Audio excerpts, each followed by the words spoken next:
WTHR recognized Black History Month by celebrating the diversity in our city. Indianapolis is full of Black history, and people unknowingly walk by it every day. That's right. Our anchor team joined a tour guide for a walking tour around Indianapolis. We wanted to learn more about our city's often untold Black history. Here's a look at what we saw.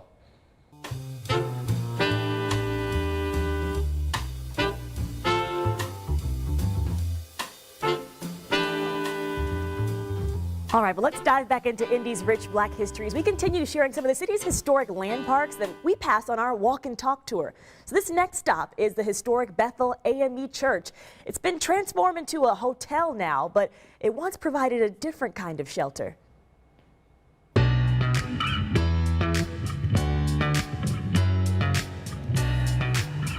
What's up, Julia? We're here at Bethel AME Church, one of the oldest, most historic churches here in Indianapolis, organized in 1836. And one of the things that make it gets a lot of attention is that it was the church home of Madam C.J. Walker. One thing that was also super cool about this church, before 1865, it's a pivotal year in American history, it was part of the Underground Railroad. So you have freedom seekers not coming just to Indiana. Indiana likes to think of themselves as this like great safe haven place, but people travel through Indiana, right? So it can't be too great. So people are traveling through Indiana, stopping at places like here, going up on the Westfield, up to Kokomo, north through Michigan on to Canada. But this is one of the big places that people would stop on their journey to the Underground Railroad. Do you know how long their stop would have been? It just all depends. You don't know if you're gonna even stay in Indianapolis. You may stay here, right? There's a big, vibrant Black community that's right here on Indiana Avenue. Before the hotel was around it, so now the hotel's here, very hard to see when you're driving on West Street. Here's 1975, and here's one of my favorite ones I like to show, 1988. You see that limestone facade that's up there. Can we walk? Can we go this way? All right. I want to show you just like some of the history that's like etched in the limestone. One of my favorite things about taking people on walking history tours is that you see a billion things that you can't see if you're driving, right? And so like, if you're ever doubting the age of this church, it's etched in limestone, organized 1836. And then this structure completed and rebuilt in 1894. So there's so much history around our city, and this church plays a big role in it right here on the canal.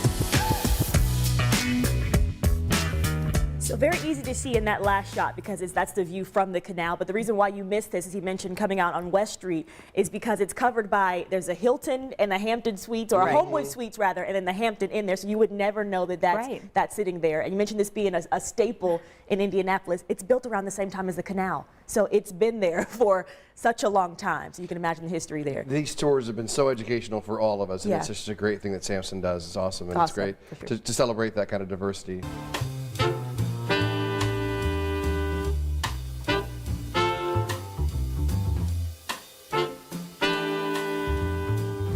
Our Black History Month walking tour continues. Our team met up with Sampson Levingston of Through the Eyes to highlight the 500 block of Indiana Avenue.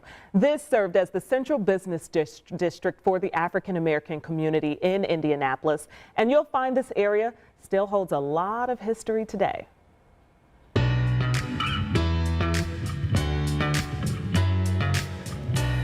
So we're here at the 500 block of Indiana Avenue, which wasn't just a place for people here in Indianapolis. It was a place for people all over the country. Have you ever seen or held one of these before? Not in real life. This is a green book? Yeah, this is the Green Book, okay? So published from 1936, 1967. That's how Black people knew where they could safely stop when they're traveling across the country. So right here, let's go right here to Indianapolis real quick. Now if we look, right here. If we look at the 500 block, 503 Indiana Avenue, 510 Indiana Avenue, you would have stopped right here and maybe got yourself a home-cooked meal at 503 Indiana Avenue, 510 Indiana Avenue. So this place, this district, much bigger than just for Indianapolis. It's for the whole entire country when they're traveling to and through the Hoosier capital. Where are you from? Chicago. Chicago. Okay, let's see what we got. Is my house in here? Your house may not be. We're Illinois right here. Look at Chicago. Look at all these stops you got. Okay. Connecting here. So a lot of people are going to go from Indianapolis to Chicago, right? Yeah. So they may be here flipping through our book, and then they get to the Illinois page and, okay, where can I go in Chicago? Do you recognize any of those neighborhoods or streets or any of those places as you're looking through there?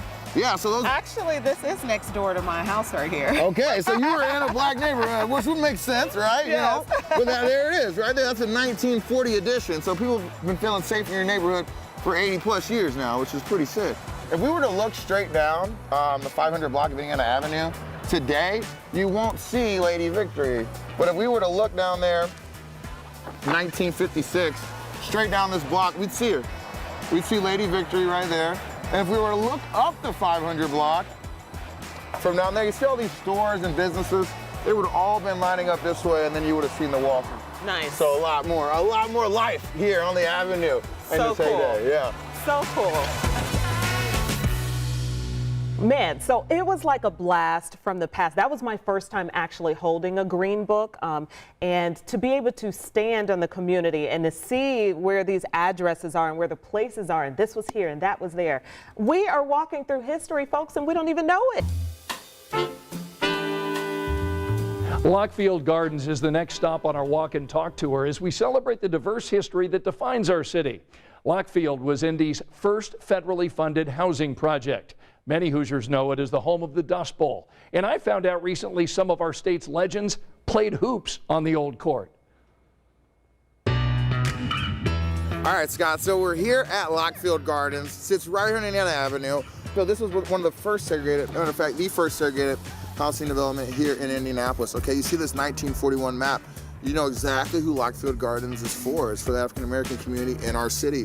The population's growing, right? You have the Great Migration. It's going to send a lot of African Americans out from the South. Yep.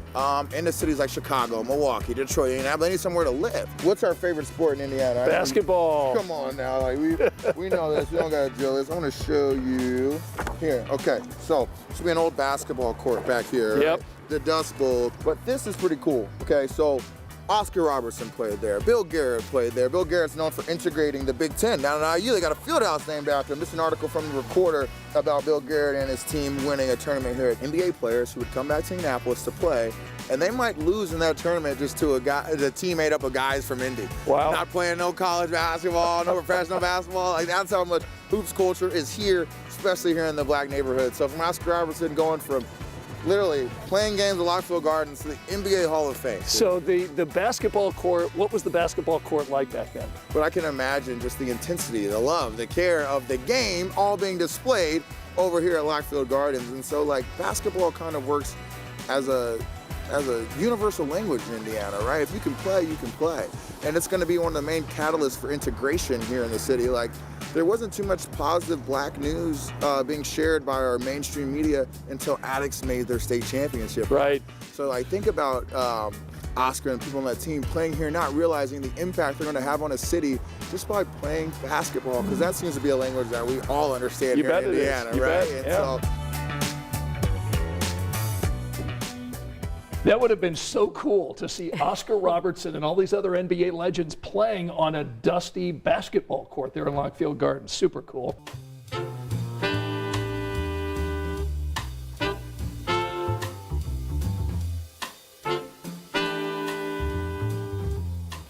Well, our walking tour continues as we're taking you with us as we celebrate the Black history right in our own backyards. This morning, Anne-Marie Tiernan shows us the Ransom Place neighborhood, which is known as the oldest African-American neighborhood right here in Indianapolis.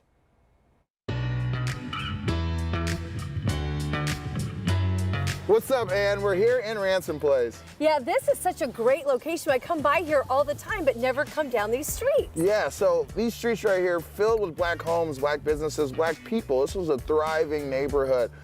Named after Freeman Ransom. He was Madam C.J. Walker's attorney. He lived in the neighborhood, and they named the whole entire neighborhood after him. This is 1946, okay? It shows where African Americans are living in Indianapolis, okay? It was prepared by the city. And so one area that we talked about earlier was Martindale by Douglas Park, but this big concentration of African Americans right along Indiana Avenue, and this neighborhood in particular, so Ransom Place is a part of that. So you have a big, big black population living around here, coming to this neighborhood and really benefiting from the neighborhood being here. What's the future of this neighborhood now? What do you see for this? So it's on the National Register of Historic Places, so a lot of these buildings have to be preserved as they are, which is pretty cool. And so hopefully people will start to invest in it, start to love it, start to respect it, and for all the history that's here, and then maybe be a place that more people will come to and check out. A lot of these homes were built, the people who lived in them built them. A lot of sweat equity here, and so I'm glad that those homes will stay. We can see those and see the resiliency of the community that was here and built their own homes to live in. Really didn't really have too many options to live outside of this area. And so I draw inspiration from those people just when I'm walking. The same people on the same sidewalks, on the same streets, laid a lot of groundwork for us here in Indianapolis. So I don't know if you heard them mention that this was filmed, well not filmed, this would have been the neighborhood that was named after Madam C.J. Walker's attorney. And so it was really cool to see. I watched the Madam C.J. Walker, I guess the docuseries on Netflix, and the home that was filmed in, you can see that on that street. And they wouldn't have had to do like a lot of, modifications and stuff because that neighborhood looks a lot like it did at that time. Because as he mentioned, you can't make a lot of modifications and changes because it's protected by that National Historic Register. So that's really cool there. Love that.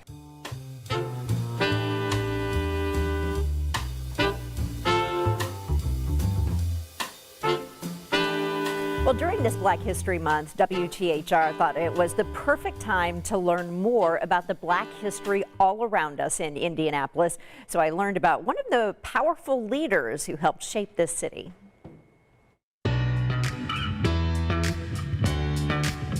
What's up, Julia? We're here at St. John's Missionary Baptist Church in Martindale. Now, this sits on what used to be called Martindale Avenue, okay? So when people are looking for Martindale, they may not find it now because there's no street named Martindale Avenue. Right now, it's named after Dr. Andrew J. Brown. He was the pastor at this church. They renamed the street for him in 1986 while he was still alive, which is pretty significant if you're still alive and they decided to name a street after you. To preserve this neighborhood, a lot of Black leaders stepped in. That's awesome. When King was assassinated, right, cities all over the country rioted, and they were mad, well within reason. It was leaders like Andrew J. Brown and leaders like Bobby Kennedy, who was in town that day, that kept Indianapolis from all that violence and rioting and chaos. And so, like, these leaders played such a big role in our city's history. That's got me fun. So, like, they were out in the community telling people, don't act out because of this. There's other way to do it. Right, and like, everyone's so excited because Bobby Kennedy's running for president and he's here in Indianapolis to speak, right? And then you get this opposite type news, right? And it takes some strong leaders, right, in our city and a tough, resilient city to listen to that information and not act out, right? To think about it and what that means for our country and how we can respond in a good way. And that was right here, a big result of people who were in this area. That's amazing. That's crazy. And Reverend Brown, who considered Martin Luther King Jr. a friend, was actually with his parents in their home on the night that he was assassinated. And again, he was credited with trying to keep the community calm and not to act out in violence. Wow. And so many people knew him as, of course, Martin Luther King as the civil rights leader, but just quick reading and just talking to you, he was a close family friend. So it was just interesting to have that perspective too.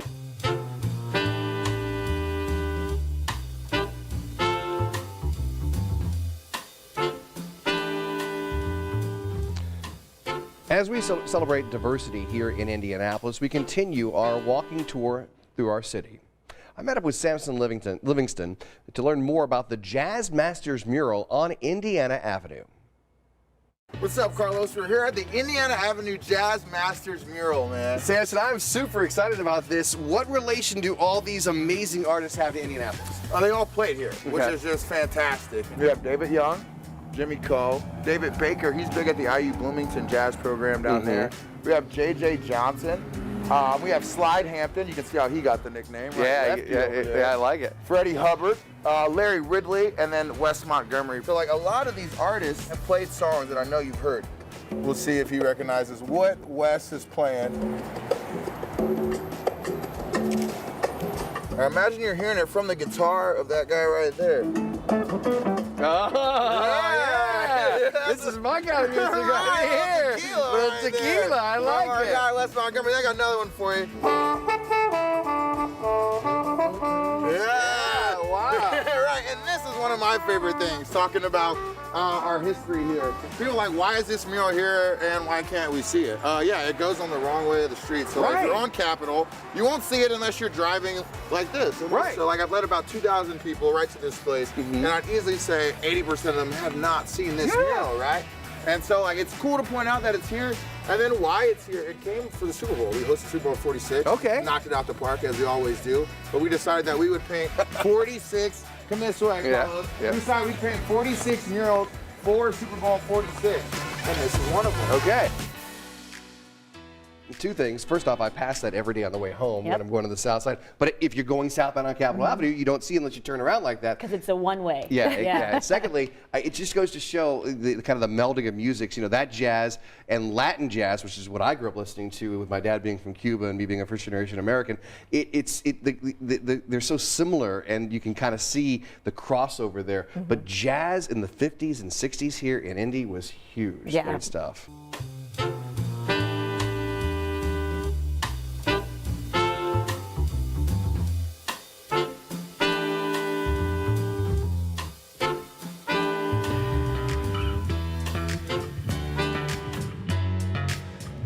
What's up, Chuck? So we're here at St. Rita's Catholic Church. I have heard so much about St. Rita's through the years, and I knew it was important to this neighborhood, but it is the mother church, right, of the African-American Catholic Almost community. definitely. And so we had St. Bridget's, which opened up down the Avenue neighborhood on West Street, and this is a direct extension of that. Opened up in 1919 here in Martindale, and so it provides a lot of history, a lot of context, and a strong pillar of this community here. In 1919, this was far east for the dimensions, and it was very segregated as well, right? Oh, most definitely. And so, like, this area of the city, it was very black. They get their first black park, Douglas Park, right up the road there on 30th Street in 1921. And this area was filled with 75 black churches, all lining Martindale. And so this area was very black. There was a black school here, John Hope 26. I'll show you on an old map real quick, Chuck. If you look at that school, you can see it's colored, right? That's a black school down there, School 26, that's over there. And so this whole area is filled with black history, filled with black people, and this church played a huge role in it. Well, St. Rita is the patron saint of the impossible. And so when you talk about a group of people who was up against unbelievable odds, almost the impossible, you could say, it's cool that St. Rita is the name of their church here. Wow, what a tour Sampson Levingston gave us, and I loved it. I have driven by St. Rita's for 36 years and knew a little bit about it, but boy, did he fill it in. And remember that St. Rita's not only had the first African-American Catholic school, but they led the charge in desegregating Catholic schools around Indianapolis.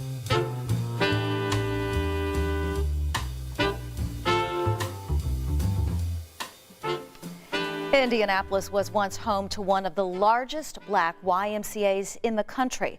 Black men were often excluded from YMCA membership because of segregation, so black communities formed their own. And as I found out during our walking tour, Indy's Senate Avenue YMCA was also known as a meeting place for African American leaders. All right, Angela, so we're here at the former site of the Senate Avenue YMCA. This was once the largest black YMCA in the country, okay? And it sat right here. Here's what it looked like, okay? So right here on the corner of this building, it's unfortunate that we don't see it today. I'll show you the back of the sign, okay? Because they had these things called the monster meetings. They were huge. They called on speakers from all across the country. They were like mass education events, okay? And they're called monster meetings. Why monster meetings? Great question. Okay, look, so they used to have these things called big meetings at like our white YMCAs, okay? The black YMCA was like, those are a great idea. We want to have a big meeting. And they're like, you can't have a big meeting. So they said, fine, we'll have a monster meeting. And that's exactly like what they were. Like, you have people coming in from all across the country. I mean, you see the names here: Martin Luther King, W.B. Du Bois, George Washington Carver, Eleanor Roosevelt, coming to speak to these black people in Indianapolis about how they can get involved in the world around them, how they can get involved in their city. How could we bring this back? Bring the monster meeting back. Okay, so check this out. Like, oh, you're asking great questions. So, like, the legacy of the Senate Avenue YMCA actually lives on at the Ortho Indy Foundation YMCA on Lafayette Road. Used to be called the Pike Lot. And they're bringing the monster meetings back. So Malcolm X's daughter is going to come and speak as part of like the relaunch of this monster meeting. So yeah, just like you thought, like, wow, we need that. Like instantly you realize, like, we need something like that back. Because we learn from people like this. And so having them into our community, I think, is important. Yeah, it's amazing. And so when you look at the legacy that's here at this YMCA, and then you think about the people who have came to Indianapolis just to speak here, you can be kind of inspired by walking this block, thinking about all the other people who would have did the same thing. I'm inspired. Thank you so much. Thank you. This is great.